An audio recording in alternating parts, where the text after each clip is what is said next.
All right, welcome to our after lunch session. We've got Ben here, Ben Chu, talking about Python applications in infrastructure planning and civil engineering. So everyone give a round of applause to Ben and we'll get started.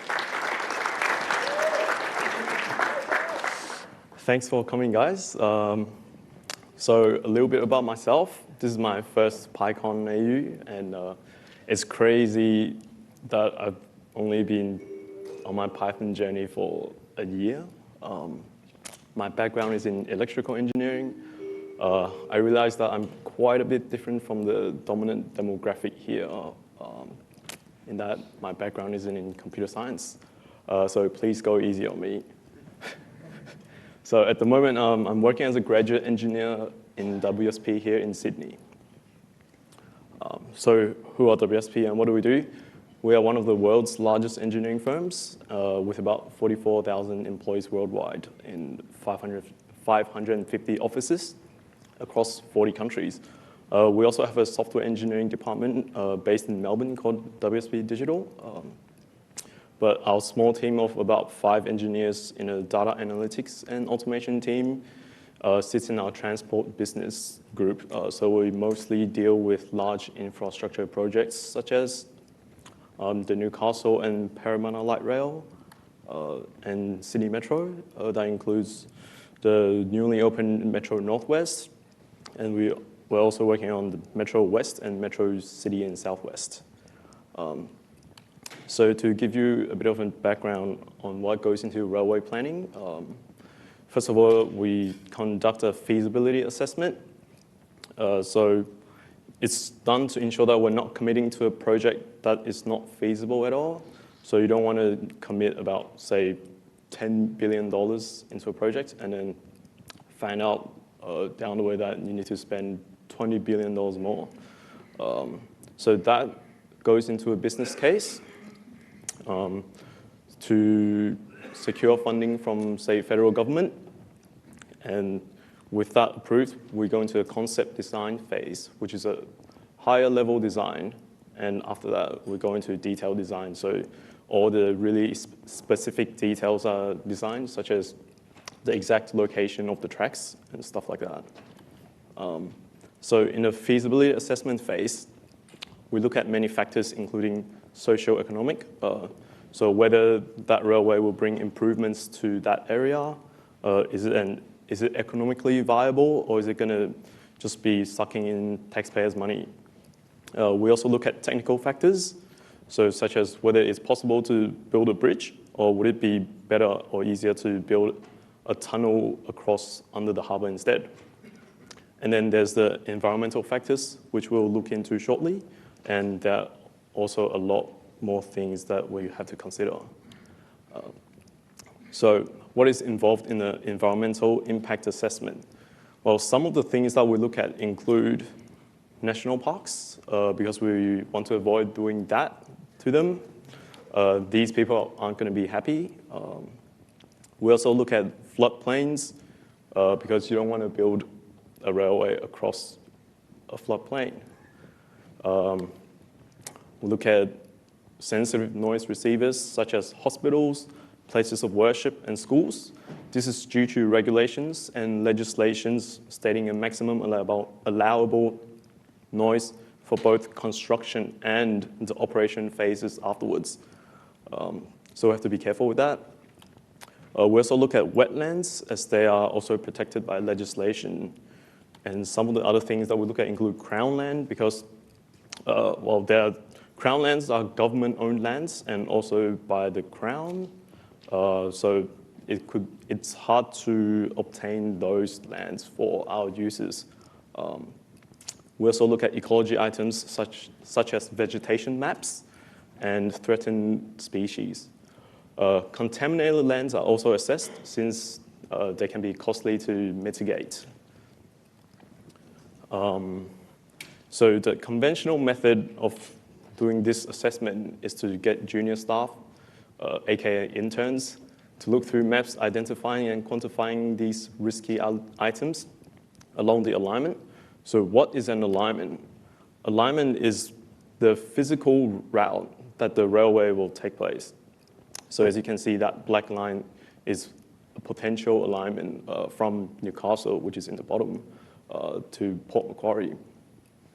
So let's look at some data sets that these interns will be looking through. So sensitive noise receivers, it's quite sparse, so it's not too hard for them to identify them along the way. But if we look at a vegetation data set, so that there is about 50,000 polygons. It looks quite hard. And then this is another vegetation data set. That's about 200,000 polygons there. If we zoom in by 130 times, that's what it looks like. That red line across there is about 360 meters across. So the straight line distance from Newcastle to Port Macquarie is about 200 kilometers. And so we're looking at a really rough estimate of 500 something polygons that it crosses through. So the challenges faced here is that it takes a long time for a person to look through all those. So if it takes a long time, it costs a lot of money, errors are made really easily, and it's boring. And also due to the rapid changes in alignments when we're doing these designs, alignments can be set today, and tomorrow it's going to be different. The day after, it's going to be different again. So because of this, we've wanted to come up with something that automates this pipeline of work.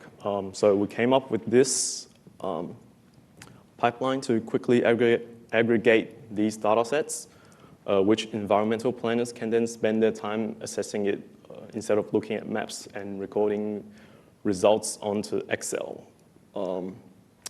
At the heart of this pipeline is a Jupyter Notebook template. So for those of you who are unfamiliar, which I'm sure most of you are, Jupyter Notebooks integrates development of code and output, and it combines code, plain text, mathematical equations, and visualizations. So we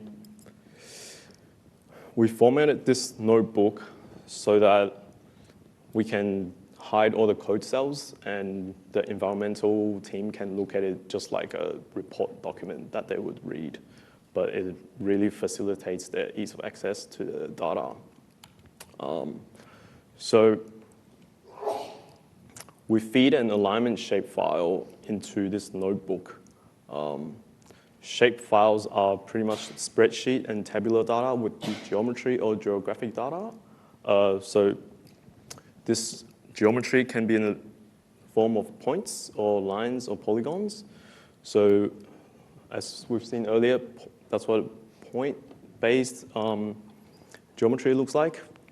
So each of those points could contain attributes such as school ID, school name, school type. So any form of data, pretty much. And then you have polygons, as we've seen before. So each polygon here you see is a patch of unique vegetation type. It could be, say, some endangered vegetation, or it could be cleared already. So obviously endangered vegetation is going to pose a high risk to your alignment because it will be hard for you to get permission from the government to clear that land. So this is what the alignment shapefile looks like. So we feed that into the Jupyter Notebook using Papermill. Papermill is a tool for parameterizing and executing Jupyter Notebooks.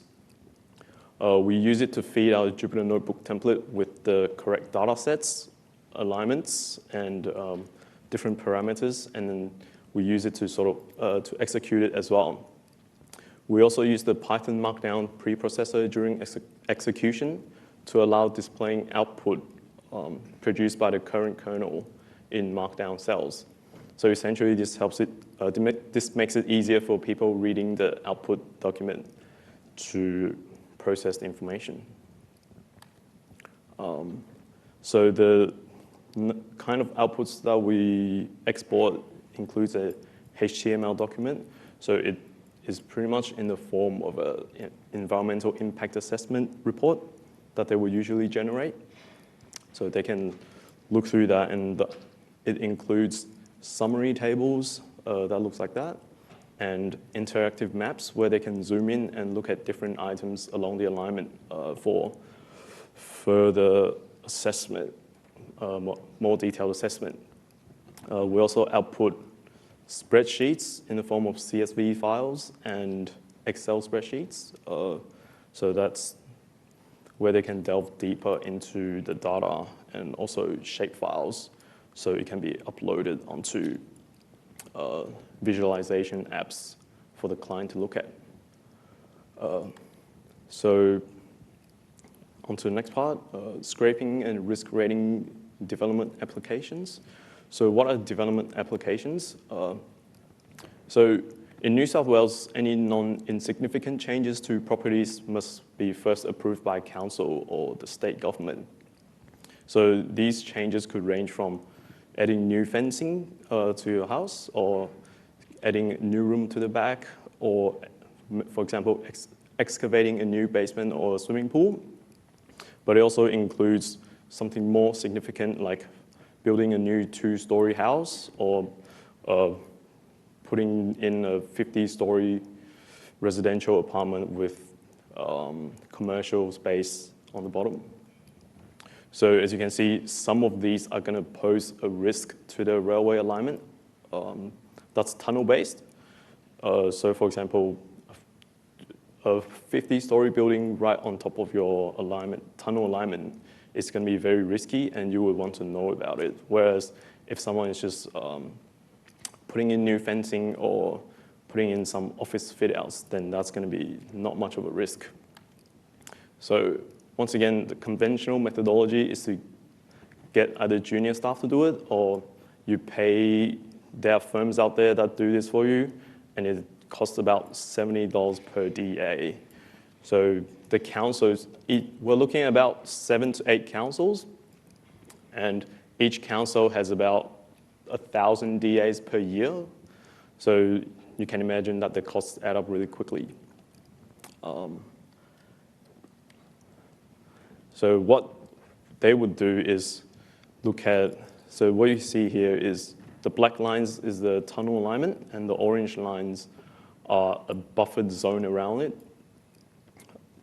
So the intern would look at all these, look at all the addresses that sit along that alignment, that buffered alignment, and search it on the council website, and find out whether it's a high-risk DA or low-risk DA, and then record it.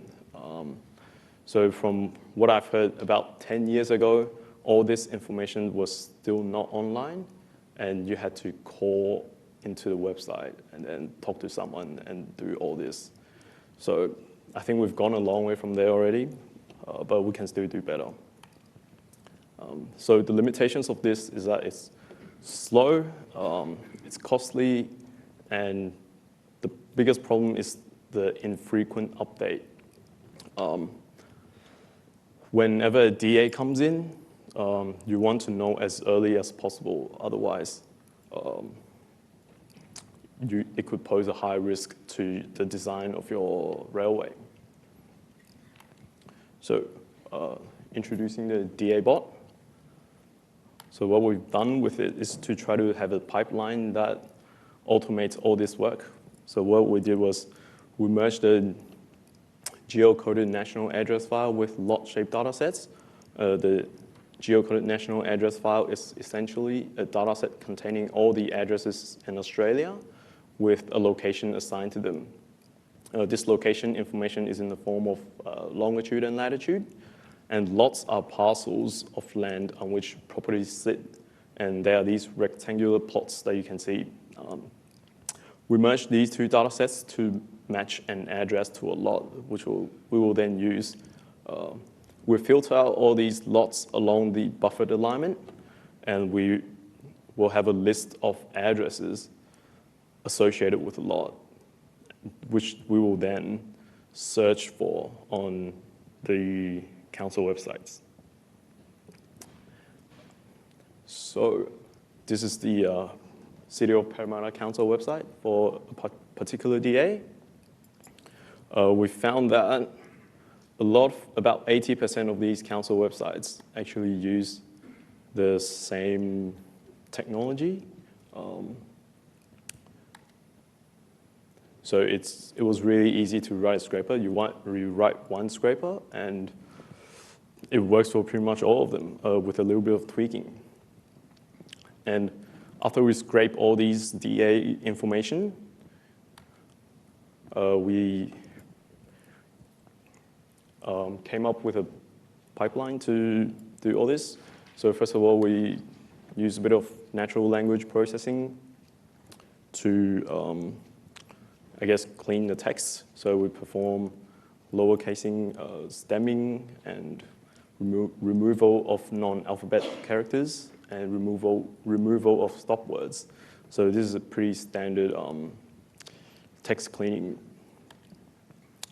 And then we form the document term matrix as a feature vector. So that's the result, and we chose the most, I think 200 most important features. So these include words such as apartment, basement, build, level, story, tower. So with that feature vector, we tested quite a few different machine learning algorithms, and in the end, we chose XGBoost. Well, everyone knows XGBoost rules Kaggle. So the results of our machine learning classifier, we got a recall of 95% and an accuracy of 85% with an area under curve of 0.95. We chose to optimize the recall rate because we don't want to miss any high-risk DAs that may be coming through. So we traded off in accuracy to, yeah. So this is the result that engineers will be able to look at. The green ones here are classified as low risk, and the red ones here are classified as high risk. So an example would be, say, removal of a tree in a conservation. That is not going to pose much risk to the tunnel. This other one here is demolition of the rear portion of dwelling and its reconstruction with a new first floor addition. So 2-floor house, you're going to have a deeper foundation, and that could possibly pose a risk to the tunnel, depending on the tunnel depth that you're building. So the benefits of the DEA Bot is that we can get a frequent update of the DA register. And also we can concentrate the engineers' efforts into more meaningful tasks. So we also save a lot of time, which means we save a lot of taxpayers' money, and we can use that money to build more infrastructure. We also get increased coverage, so we make sure that no DAs are missed. In one of the previous railway projects, a basement excavation next to a station box was missed, and that meant that the station had to be dug deeper than it was designed, resulting in changes to both the station and track design, and then that ended up costing quite a bit of money for the client. So some of the improvements that we've identified that needed to be made is to scrape more relevant information, such as, so right now we have description and location, but if we could also scrape the date, the cost of work, that would help us improve the performance of the classifier. We are also looking at using different techniques, such as pre-trained word embeddings with neural networks that could possibly improve the performance of the classifier.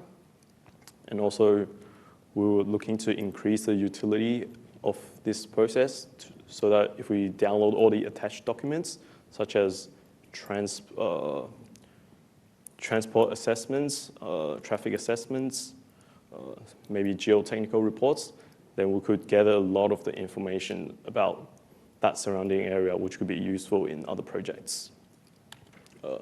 So some of the future work that we're looking to doing is to store all this information into a PostGIS database. So it's pretty much a PostgreSQL database with geographical information. We're also looking so that this would allow a more automatic pipeline, which can then allow a subscription for daily and weekly reports on newly submitted or recently updated high-risk DAs. So you can subscribe to an alert. So every day, if a high-risk DA comes through, you'll get an email giving you all the details, and you can click a link to read it and see whether it's going to pose a risk to your project or not. And it will also allow easy retrieval of archived documents, as we've mentioned before. And that is the end of my talk. You can contact me here.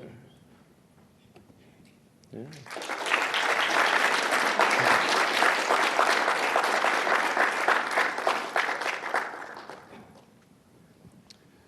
Thank you very much, Ben. Here's a mug for. Thank you.